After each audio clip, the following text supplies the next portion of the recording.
Well, good morning, dear professor. As I know, it is morning in Michigan right now, and greetings from Iran. Good morning, good evening. How are you? Fine, thanks. I'm really thankful for you for having accepted our invitation. It's a great pleasure to me to talk to you today in this hardship. Thank you very much. Believe me, recently I have received a lot of messages from my colleagues and students to thank you on their behalf just for your generosity and accepting our invitation because it means a lot to us. Thank you once again. Thank you for the invitation. Thanks. Well, ladies and gentlemen, as you have been informed previously, today we have the honor of having Professor Troy Hicks from Central Michigan University. He is a professor of English and education and also the author of numerous books, papers, and other resources. Also, he is an expert at integration of technology and education. Am I right, dear professor? Yes, that sounds about right. Thank you. You're welcome, and I know that the words cannot describe your expertise. Now, first, let me make it clear once again the reason for today's live stream. As everyone knows, and you also know, dear professor, these days, as a result of COVID-19 epidemic, all universities and educational organizations in our country and many other places have been closed. So I guess the only way to continue our ordinary life, I mean teaching, learning, and general education, is through online and digital platform. We wanted to start it, but we faced some difficulties as it was not a trend in our country. And there is no clear prospects on how long it will take. So I think there was no other way than asking you as an expert to join us. And we have the honor that you are going to answer some of the most fundamental questions posed by our teachers, colleagues, and somehow students. Thank you again, and if you agree, we can begin with the questions. If you want to say anything in the beginning, we are pleased to hear. I would say quickly that, yes, I know these are challenging times for everyone, and as we as educators try to work to meet the needs of our students, I think that one of the primary things we can do is continue to build and maintain relationships with our students. And as writing teachers and teachers of language, we are uniquely positioned to build and maintain those relationships.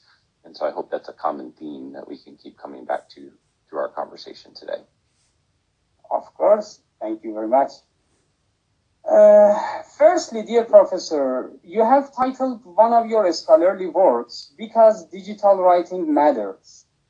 And in that work, you refer to iGeneration. I don't know if it refers to internet generation or iPhone generation, however. What do you mean with digital writing, and how is it different from ordinary or even academic writing? Yes, so for this question and a few of the other questions, I've prepared a few words, and I'll read those and share those, but then we can move into a more casual conversation. So from the Because Digital Writing Matters book, which is now a little over 10 years old, we had argued at that time that digital writing are compositions that are created with and oftentimes for reading or viewing on a computer or another device connected to the internet. That was right about the time that iPhones and other touchscreen devices were coming onto the consumer market. And I think that definition still holds up fairly well today. So in this sense, we see digital writing as something that is composed intentionally. It's composed with a style and rhetorical savvy that connects to an audience. And it also uses technical aspects such as hyperlinks and embedded media and other types of interactivity. And so that sometimes contrasts with what we might typically see as academic writing. For academic writing, we're usually thinking about the thesis-driven essay that has citations and a well-reasoned logical argument. And we draw from those reputable peer-reviewed sources like journal articles and edited books. And yet at the same time, I think that what we're coming to understand is that social media and other technologies and ways in which we can find information and use information are equally as important. And we can still make rigorous arguments. We can be critical, we can be creative, we can use digital writing tools to create photos, photo essays, charts and graphs, infographics, interactive maps and timelines, videos ranging from just a few seconds up to hours long, and other types of born digital artifacts. So these are all things that we can do with digital writing in an academic context. Okay, so I think I generation can also refer to internet generation. Yes, certainly. Yeah, I think that there are many ways that we can tap into the skills of students who are in the internet generation, whether we call that people of our age or younger or even older. We're all learning a little bit about how we can engage with those digital writing tools in really productive ways. Perfect, thank you. Now, as another question posed by our teachers, which is regarding online teaching, how can we improve interaction over online methods of teaching language?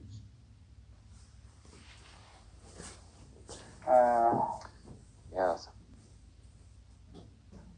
So thinking about improving interactions and engaging with our students in more productive ways. Yeah, I think that there are a couple things. I want to come back to what I first said. I believe that it's all about relationships. I know for my own children who are all in the 9th through 12th grade and at the college level now, in this time of the COVID crisis, it's been really important to maintain those relationships with teachers and not just feel like they're getting assignments. And so as we think about what we can do to interact with individual writers, I think we have quite a few things that are we can put into our toolbox in ways that we can communicate. So, we teach writers and then we teach the individual skills of writing.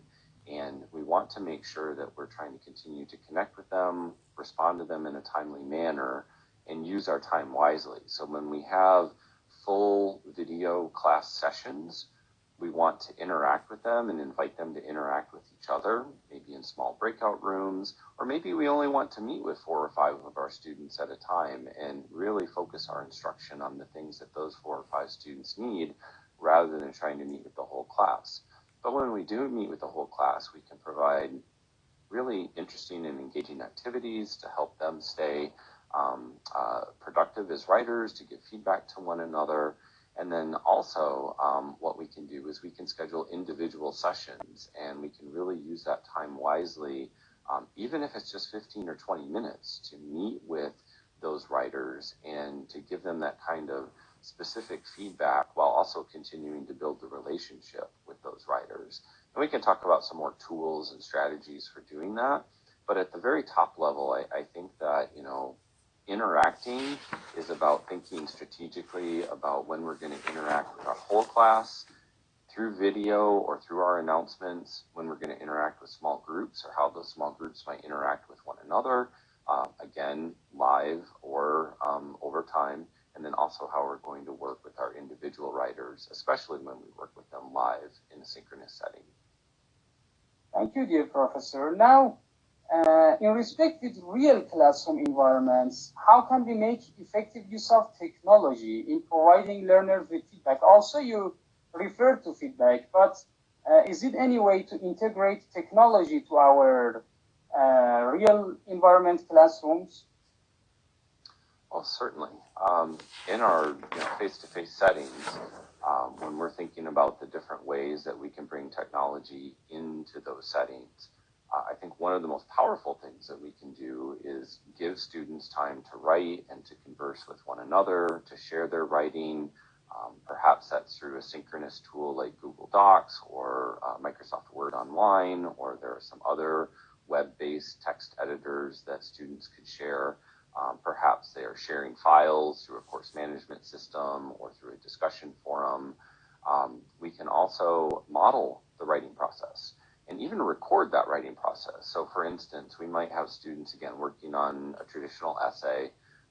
They're working on their thesis statement, and we model for them. Here's how I would write a thesis statement. Let me pull my word processor up on screen and let me actually start typing and talking to you about how I would construct my thesis and bring in some different examples.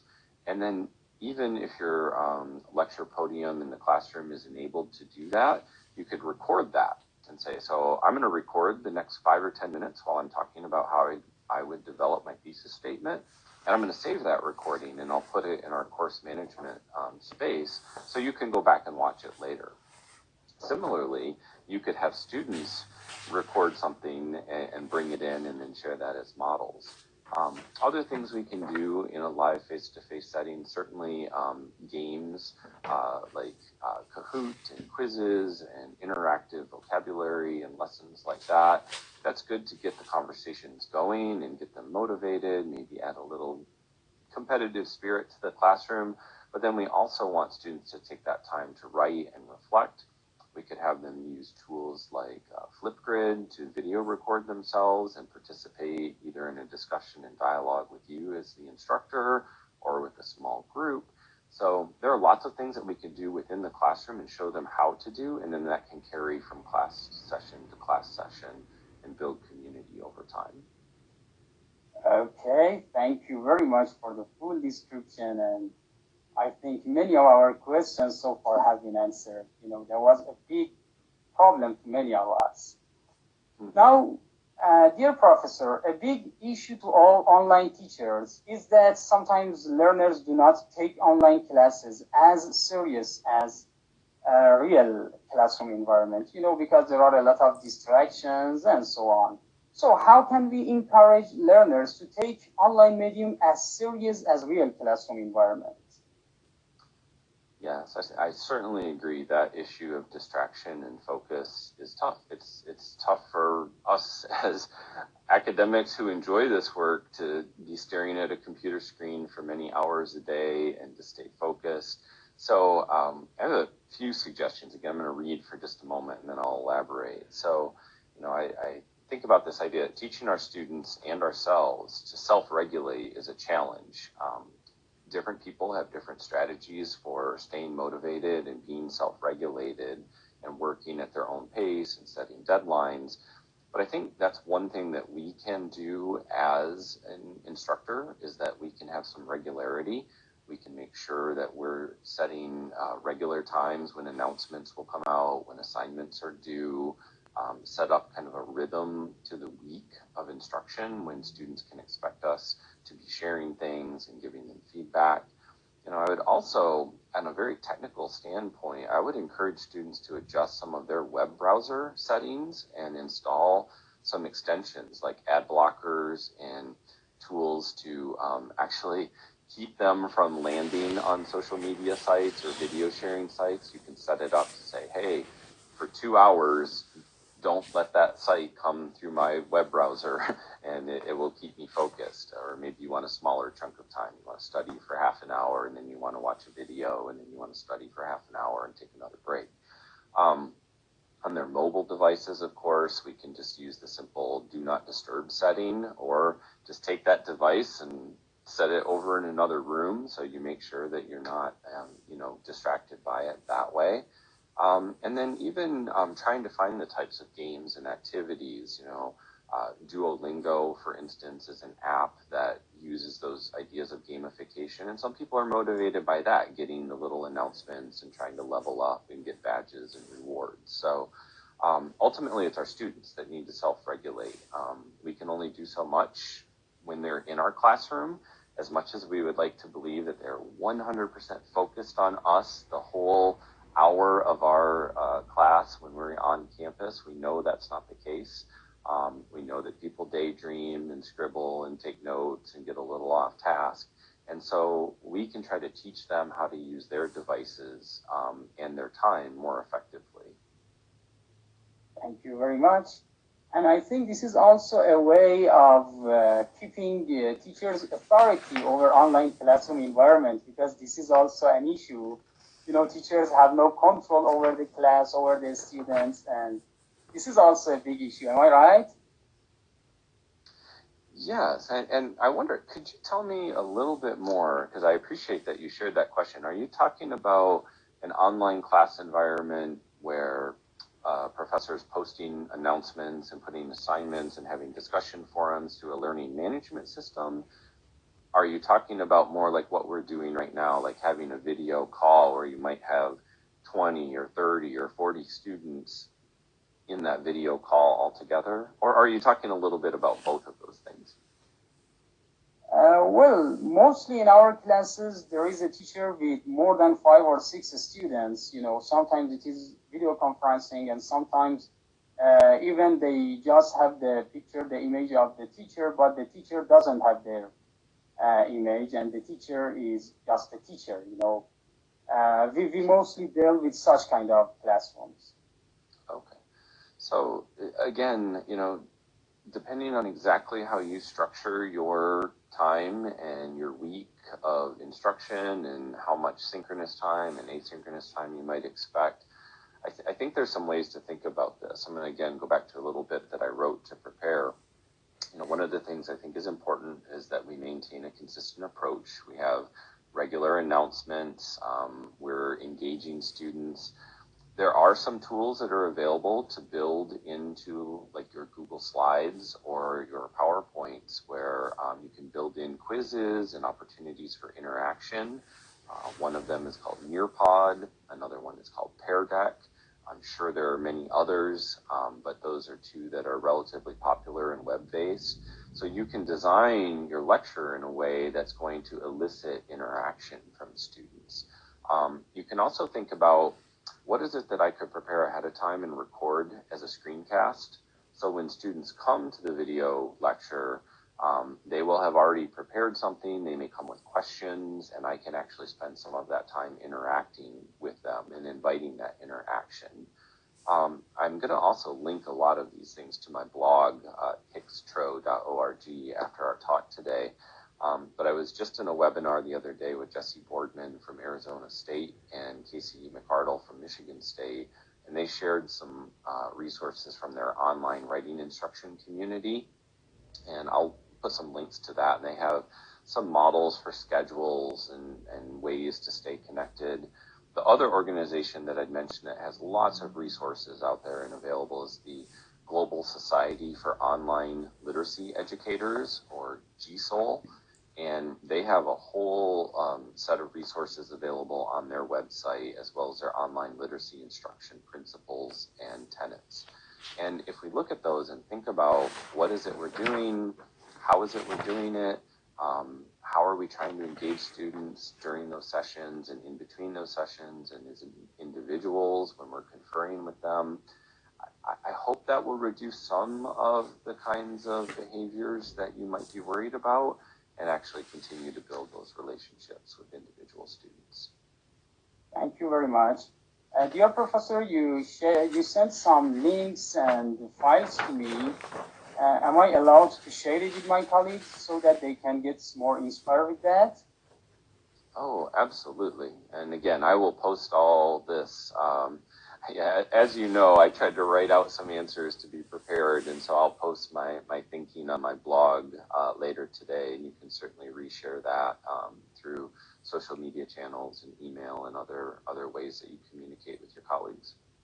Very nice. So I will also share with them your blog so that they can get more inspired, which is really important to us.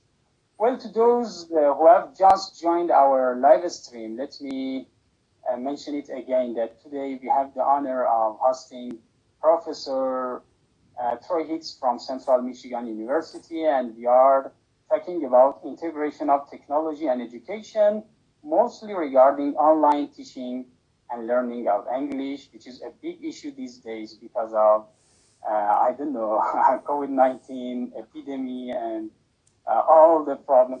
Do you have the same problem in the US with, I don't know, education and organizations?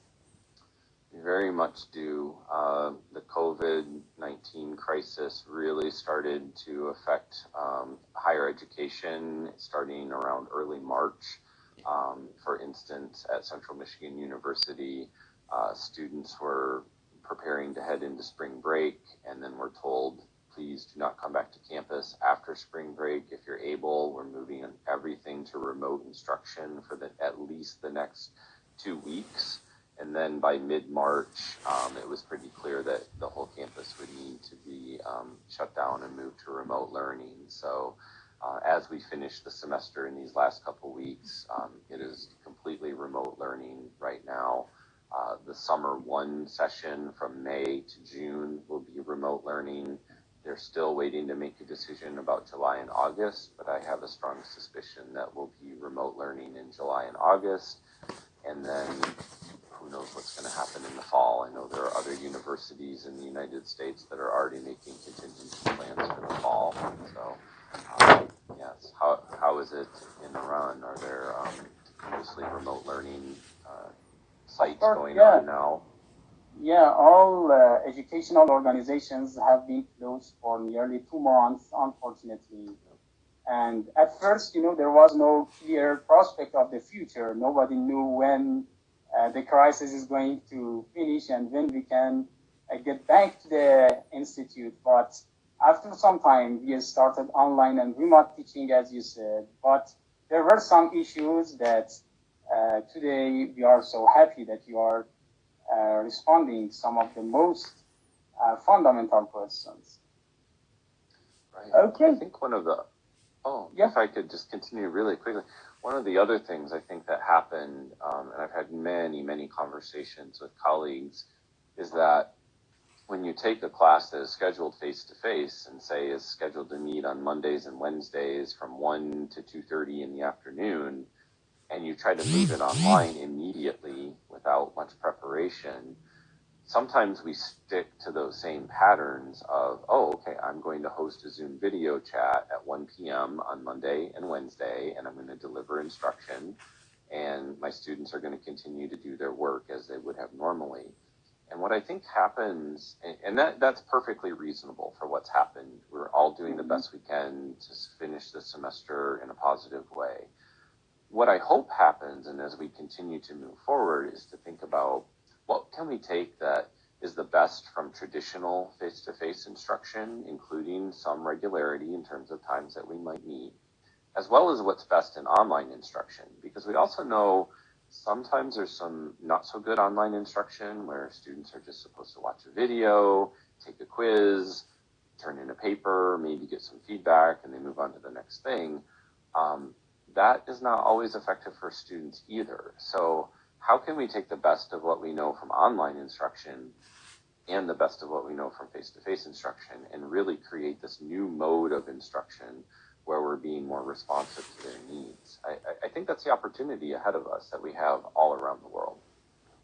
Yes, I think we should also take it as an opportunity because the world is being computerized and surely the future is the age of digital tools. And if institutes and teachers cannot deal with digital tools and online teaching, I think they will be removed or eliminated from the market, as it is going to be the future and we cannot prevent it, as you said. Exactly. Okay. Now, a big issue to ESL teachers is that they find speaking the most challenging skill to teach online, as learners tend to be passive listeners in online classes. They tend to just listen, make some notes, and not saying anything usually because there is no face-to-face interaction. What can we do to cope with this issue? Right. I really appreciate that question because it shows that your teachers do want to engage with students and inspire that type of interaction.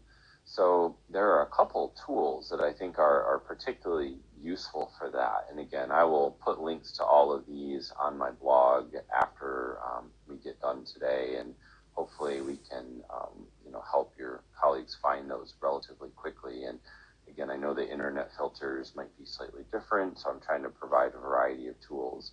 So one is, if I can, I'll just quickly hold up my iPad here and share this website. One is a tool called Vocaroo, which is a website where it has an audio recorder kind of right there built in on the page. I know the screen settings are a little big, but I just click this audio recorder and I can say, hello, how are you? Or, sharing the types of language and things that you want them to do. You give them a prompt, they share it, they click that, they can send you a hyperlink, or they could actually send you the audio file. You can listen to it, record something, send it back to them. Another tool that you can use is one called Voxer. And Voxer is an app where you basically have all the normal types of texting and images that you could do in any social media, but it's also suited very well to sending audio files. And I know we can do that now through iMessage and other places too. Voxer makes it a little bit easier for group communication if you want to share with your classes. So you could send out a message to them in the morning. Hello, good morning. Your voice recording assignment today is to tell me one thing that you have enjoyed about being outside, or about taking a walk, or about doing whatever the prompt is for the day. They can have a conversation as a whole class, or they could just send that as a one-way conversation with you. The other tool that I think is valuable and I hope might be available is one called Flipgrid. And Flipgrid too, I was going to show this, but I know the lighting is bad, so I won't. The Flipgrid allows you to share similar types of conversations through video. So students can take their device, record a video, and you can determine how long you want that video to be. I think anywhere from 30 seconds to 5 minutes long. You give them a prompt, they reply to you, and you can have that video conversation as well, which I think addresses another concern that was brought up in one of the other questions, is how do you get the shy students, the ones who may feel embarrassed to speak? They can delete their video, they can delete their audio, and they can re-record.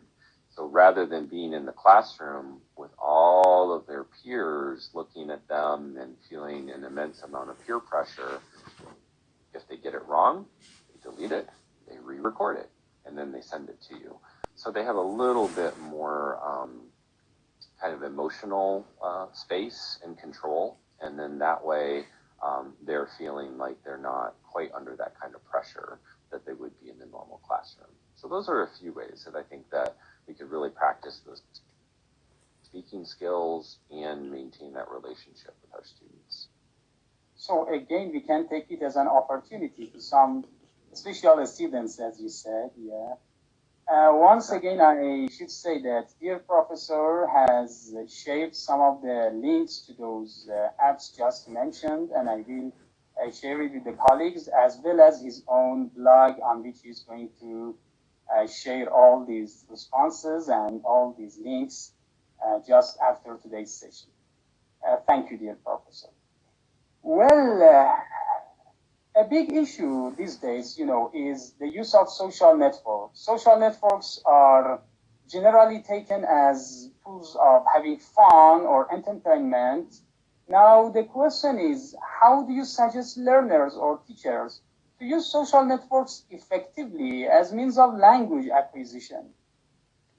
Yeah, so that was another wonderful question that I wrote out a few quick thoughts, and then I'll elaborate on those. So I think that one of the things we can invite students to do is think about how they use different tone and different style when they are in different social networks, and when they're talking with their friends as compared to when they're talking to family members, as compared to talking to professors. What is it that changes? And we would generally refer to that as code switching, kind of moving between these different discourse communities. And so here's what I think, we can ask them to think about these different tones and styles and how they code switch as they move across these different online and social media spaces. And then also think about how weird it is. Like, I wouldn't compose an essay in Twitter normally, but what if I did? And what if, as a professor, I said, you know what, for your rough draft of your essay, I want you to write it as if you were writing tweets, and use hashtags, and be a little humorous, be a little sarcastic. add some images and some memes to kind of show what you're getting across. And then we can talk about that and we can translate that into a more academic style prose. Or that could be an artifact that could be an assignment on its own. Maybe not quite as many points as the larger, bigger assignment. Maybe that's just a pass-fail, have some fun with this, make a good effort at it, and then we'll use that as a way to build into something bigger. Another thing I was thinking about, I know my own children really still try to keep up their streaks in Snapchat. So thinking about how we could have students engage in those social media practices like streaks. How can, I have my partner from class and we are going to use Snapchat to communicate with each other every day. And even if it's only for a very quick moment, and I'm taking a picture and writing a caption, we're going to keep that streak up, even if we're not video conferencing or doing those types of things. And then the other thing I was thinking about is how fun would it be? Again, this would be a low pressure assignment. This may not be their final project for the class, but if they took one message, okay, here's my thesis statement. What would it look like if I had to put my thesis statement into a tweet? What would it look like if it was a Facebook post where I could change fonts and colors and maybe add links? What would it look like on Instagram if I had a photo and I could only put my thesis in about a 5 or 6 word caption? Taking all of these ideas that they're processing and thinking about and trying to write in these more academic ways, but just having a little fun and using the social media tools in that way. So taking some of those social media ideas and practices and recognizing that, I don't necessarily want to follow all of my students on Instagram or Snapchat or Facebook. That is their personal space, but we could still kind of use some of those types of communication practices. And even if they're writing it in a Word document or they're just jotting it by hand and they snap a picture of what they've written and share it with me, we can still have some fun thinking about those social media literacies as they further our intellectual goals. Okay, thank you very much. Speaking of social media and social network, a big issue these days is that many teenagers, especially, have developed a unique language for chatting on social networks. For example, they write THX for thanks or L8 for late. Do you think we should worry about the way they are using the language or regard it as a way of enriching the language?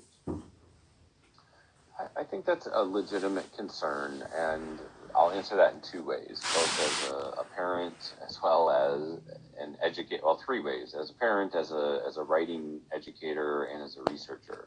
As a parent, I feel that too. Like I want my students, my children that are in my own home, to have the capability of writing words and sentences and paragraphs and stories and plays and essays and book summaries and literary analyses and argumentative essays. I want them to have those skills and be able to do those things. I also want them to be able to communicate in a variety of other ways with their friends, with family members, and to feel like they have control and power over their own language and making smart decisions about when they use those different types of languages in discourse registers. So that's one thing. As an educator, I also have a responsibility to make sure that they are learning grammar and rhetoric and that they're using language in appropriate ways. And again, I think we can talk about, all right, we're going to do this quick activity, and it's okay. If you use text language and hashtags and things like that in this assignment, that's okay. This is not something that's a final formal essay. It's not something that you're turning in you're not trying to get an A, B, or C, like it's just a pass-fail. You do it, that's fine. You can be informal. But when we get to the more formal things, yes, we are going to have to clean up our text language and make sure, and we can talk about how to do that as we revise. And then as a researcher, and I am not by trade someone who knows a lot about statistics and quantitative research and the actual, if we compare Group A with Group B, and Group A was allowed to use text speak and Group B was not, and then how did they perform on their final test? I know that research is out there, and from what I understand of that research, ultimately it really does not cause a major problem for students.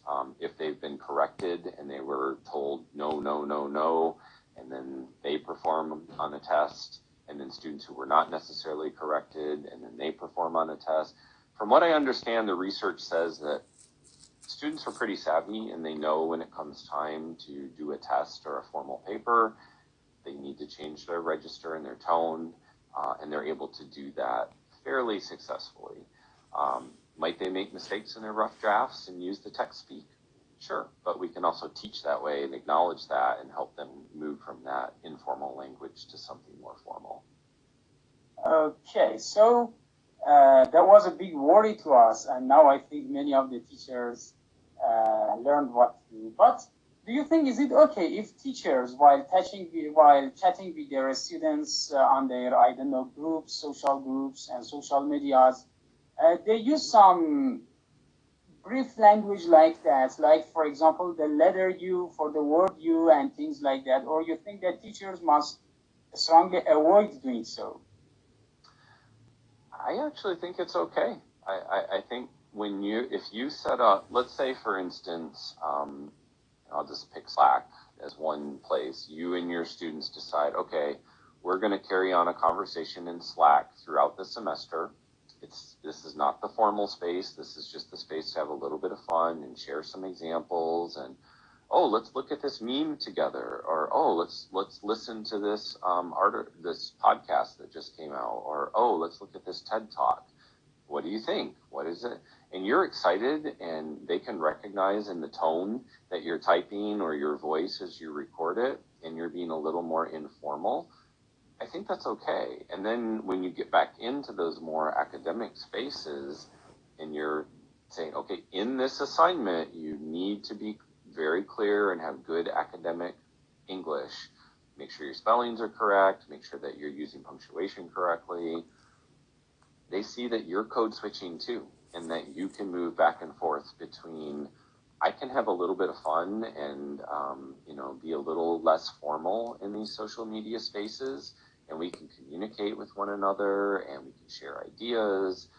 But when it comes time to be a little more serious, and I need to make sure that I'm making my point clear, and I want to be respected, and I want my writing to be read by other people in an academic setting, I do need to use formal language. And I think if they see you as a teacher doing that and moving back and forth in those ways, that shows them how to do it as well. Mm-hmm. So sometimes maybe it's even necessary, maybe to teach them, as you said, how to move between these two styles. That's right. Yes. Mm-hmm. A big issue, dear professor, is that some learners are unwilling to take part in online classes as they believe this deprives them of socialization of opportunities provided in a real classroom environment. Firstly, is this claim true? And secondly, is there any way through which online world improve their social skills? I think they can. I'll give you a very kind of specific example, and then we can talk a little bit more about that. For instance, one of my classes that I teach right now is an online class for doctoral students who are studying educational technology. And over the whole 16-week semester, we only meet in a Zoom video call 8 times. But what I will often do is say, I'm going to open up the Zoom video call about 15 minutes ahead of time. And if you'd like to chat or ask questions or touch base, we can do that. I'll stay on after the normal class time ends, after the hour. And again, if you have questions, you can ask me there. They can book appointments with me through a booking calendar, and they can connect with me. And then, as we've talked about already, I create a social space for them to continue to communicate with one another using the Voxer app, where they can record themselves or type or add their messages that way. So I just try to build some continuity and community in those ways. It's not the same as walking from class to class on campus. It's not the same as eating in the dorm. It's not the same as going to the library to study. It's not the same as having a coffee or another beverage at maybe a different time of the day. It's not the same. It's just not. And yet at the same time, I think that we can try to model again and provide space within the formal class setting, but then also share with them. So for instance, this group of students, I know they have set up their own separate Voxer chat that I'm not part of. And I'm sure they say wonderful things about me in that other chat. I'm sure they say some not so nice things sometimes too. Why did he give us so much homework this week? But they have that opportunity and they see how it's modeled in an academic way, and they can do it in a less formal but still academic way. And then if you'd like, I could kind of talk a little bit, as I shared in my notes earlier and I'll post on the blog, I wrote a little bit about what this might look like from a student perspective over a whole week. Would that be valuable to talk about right now? Yes, of course. Yeah, okay.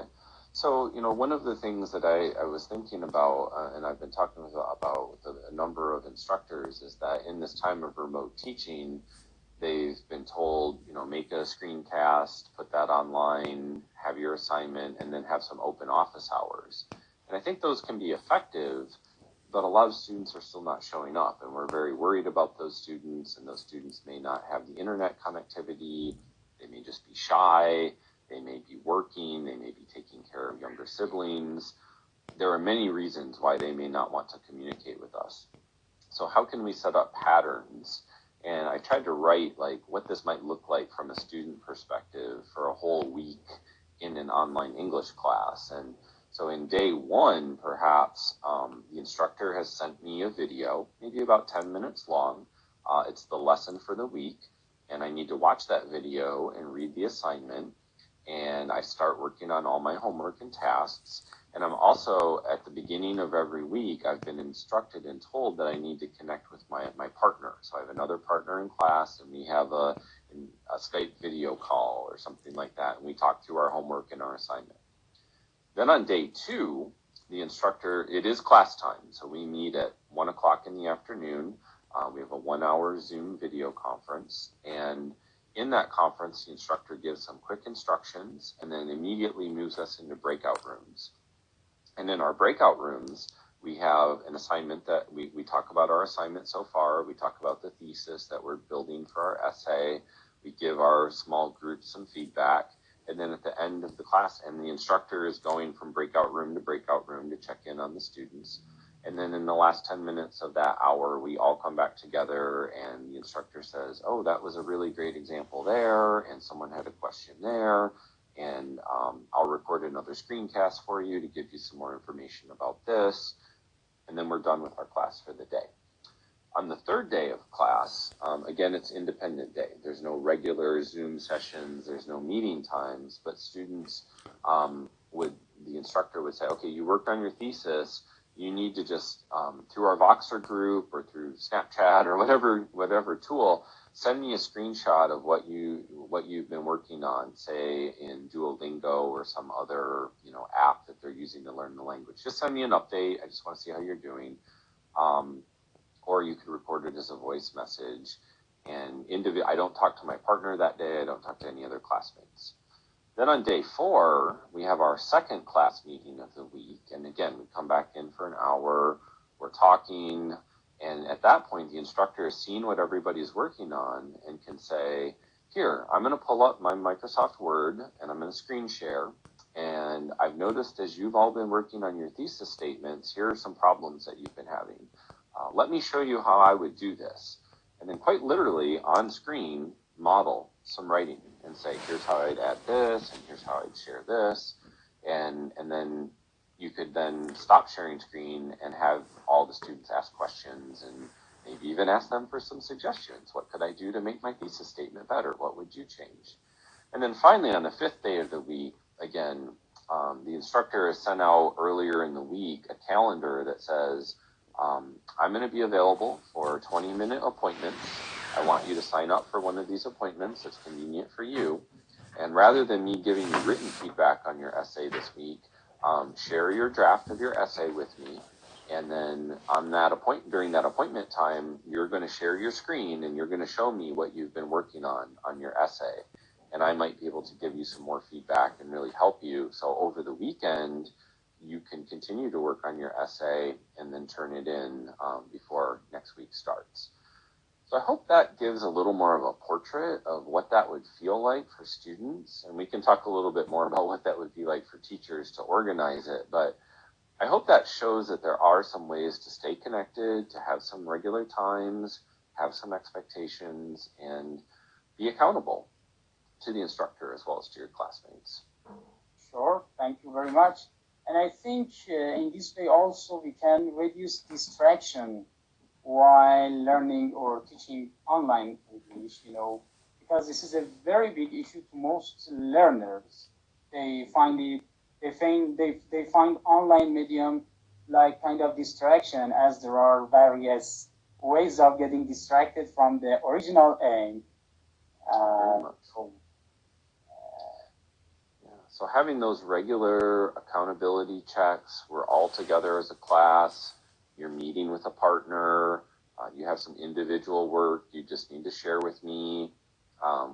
Maybe we don't video conference in individual tutorials every single week.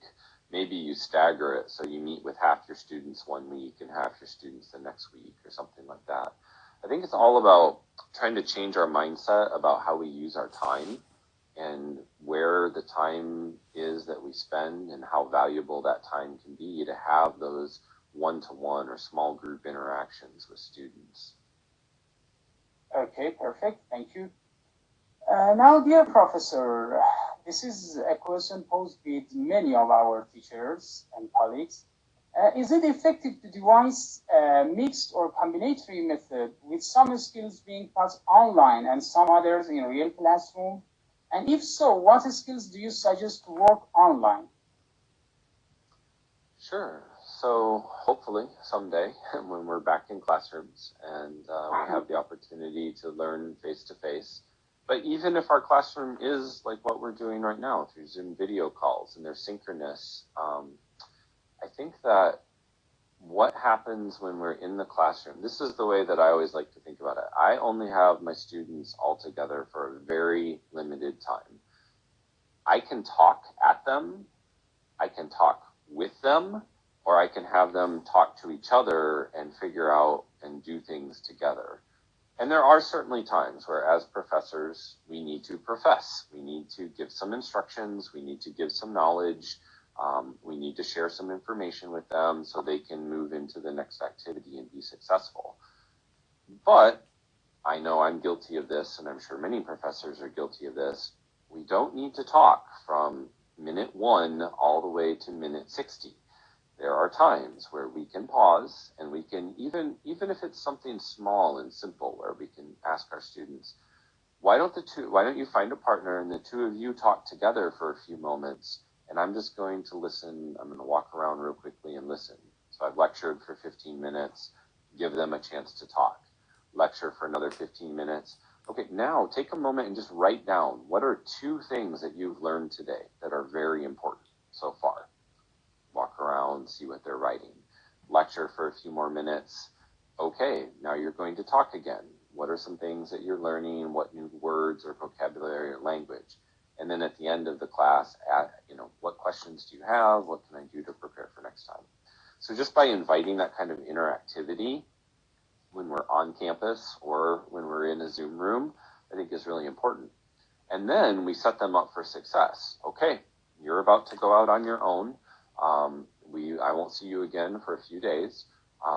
Here are a few videos. They're not even videos I've created. There are other smart people that have created wonderful videos about grammar or about introducing a thesis statement or about transitioning from one idea to the next or citing sources. I've picked 3 or 4 of them for you. Here they are. You need to watch at least one. You may watch all 3. And what I'd like you to do is, after you've watched at least one, send me a message and just let me know what's something that you thought was really valuable. Here's an activity. Here's Duolingo. Here's whatever app or website we're using. you need to go practice and show me that you've mastered these basic skills. And you need to communicate with your partner. Maybe you do that by a phone call. Maybe you meet over Skype. Maybe you send Voxer messages back and forth. Maybe you use Vocaroo. It doesn't really matter to me how you and your partner communicate, but I am going to ask you to show me that you've communicated. So you will have to share a screenshot and just show me that you and your partner have communicated. Or when you come back next week, you and your partner are going to lead a little bit of this discussion and share what you're thinking. So again, I think it's a mindset shift. When we have people all together and we have them for 60 minutes, what are we doing to really get them to work together? And then what can we do to help them be successful between the time we meet now and the time we meet again, and to communicate and collaborate in those ways? Thank you. Also, I think, as you mentioned before, the use of hashtags and trends can also be very effective in this respect, as students can get entertained and they can produce. They can have the feeling of being a real active producer of content, and this may give them some positive feelings as well. Correct. Yes. Well, a big question posed by the learners and students is that, generally, do you think it is possible to learn English via online tools without the help of a tutor? And I hope the response is no. Right. Well, I think as we've talked already, I'm going to pull up my notes on that. Again, as I just described, what I would think, the difference between taking an online course, like going to Coursera or edX or MIT's OpenCourseWare or any place where I can just take an online course, or any tool that I might use like Duolingo or something else, Rosetta Stone or something like that. The value of having the tutor or the teacher is that, again, you have a relationship and you make that human connection, and there's some accountability. And so my brief answer is no. I think that in order to really learn something, you always need to have a mentor or a guide, a tutor, a teacher, someone. I think there are lots of things, again, as I've tried to really make clear during our conversation today, there are many things that the computer can do a lot better than I can. There are hundreds of videos on YouTube. There are many tutorials online. There are interactive games. There are worksheets and readings and podcasts and resources. There are many, many hundreds of thousands of resources on the internet. My job is to organize those resources in a really effective way to help you, my whole class, and to help you, individual writer, keep moving forward. This is one of the dilemmas I feel at my university. And I respect my colleagues who feel they need to go into the video recording studio and create hours of lectures and put them online and make online quizzes and tests. I respect different people have different teaching styles. I personally do not do that. When I organize an online course, I try to say, here are the few things that we're going to do this week. This is a week where we're meeting together, so please prepare and do A, B, and C. And then after our meeting, I'm going to ask you to do X, Y, and Z between now and 2 weeks from now. So I try to be really intentional about how we're spending that time. And then rather than spending hours in the video booth in the recording studio recording PowerPoints, I set up appointments with students and I meet with them, either one-to-one or in small groups. So again, just to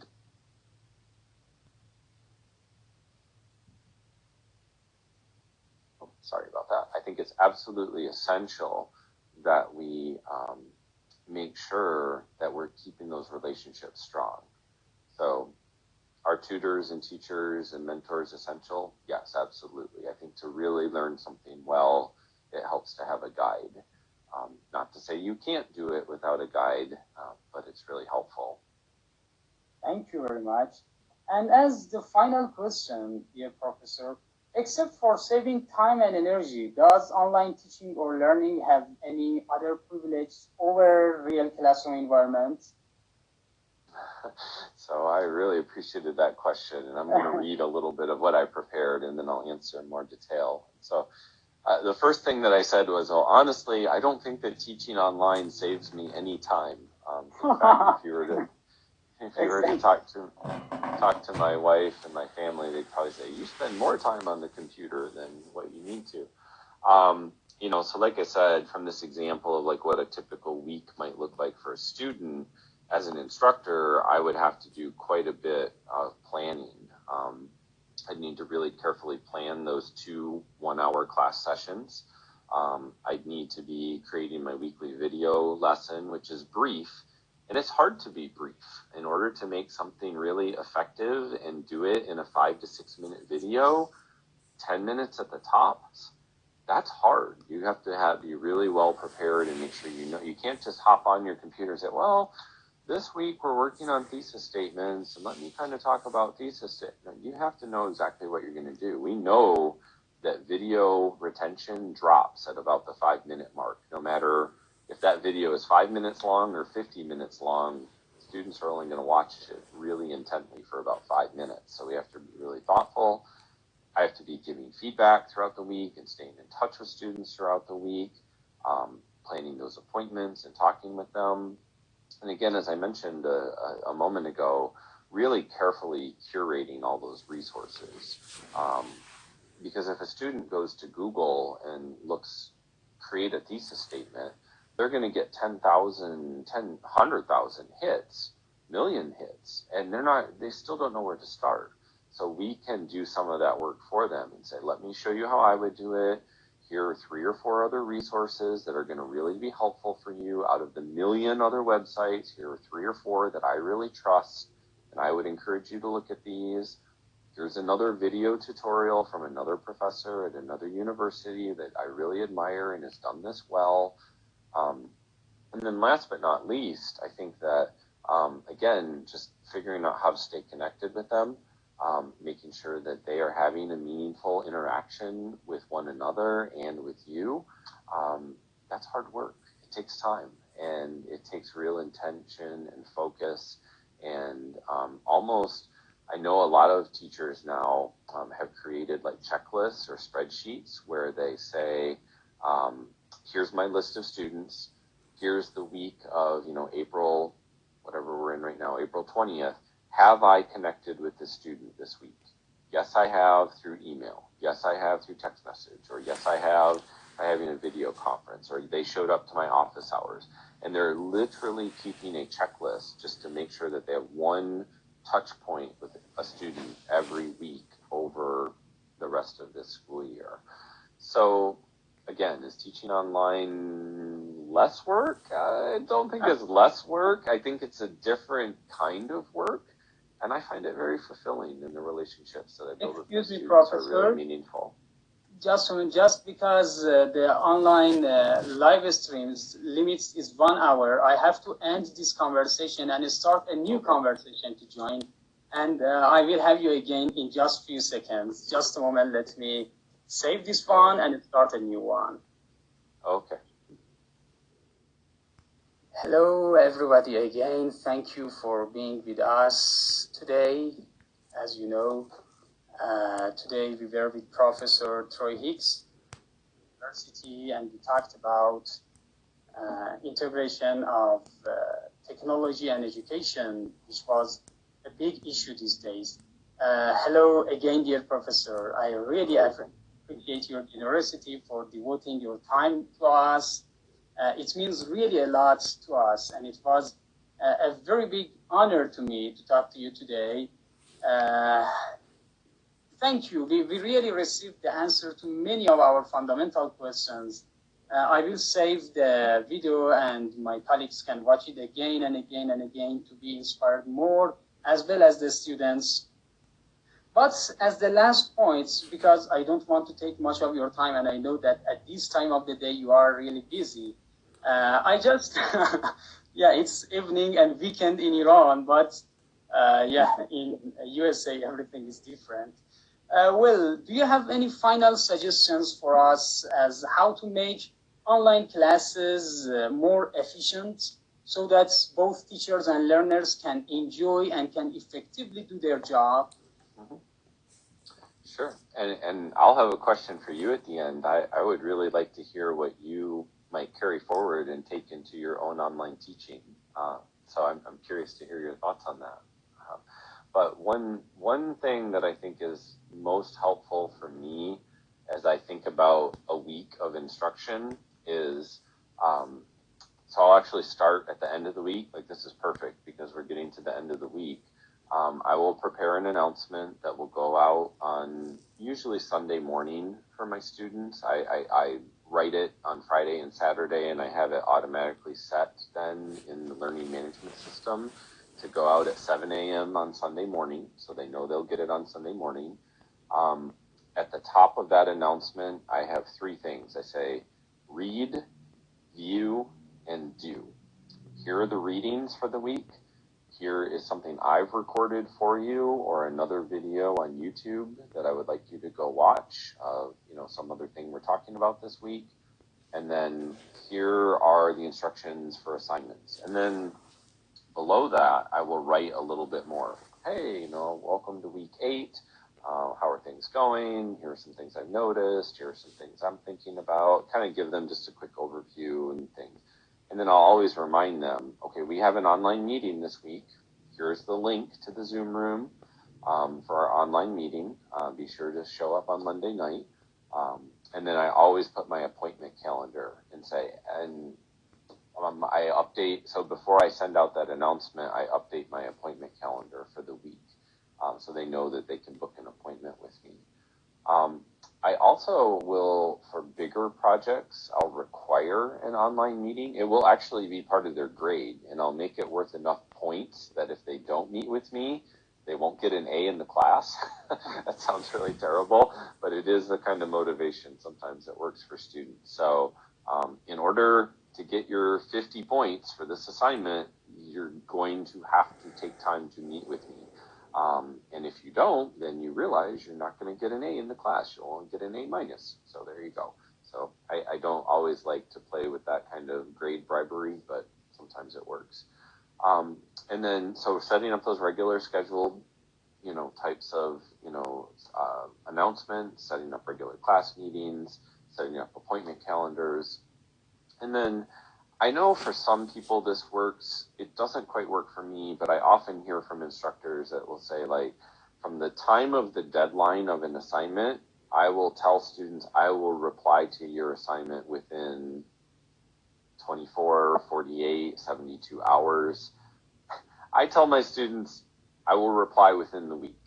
If you email me and you have a question, when I look at my inbox and I see a student in my inbox, they always get a reply within, hopefully within an hour.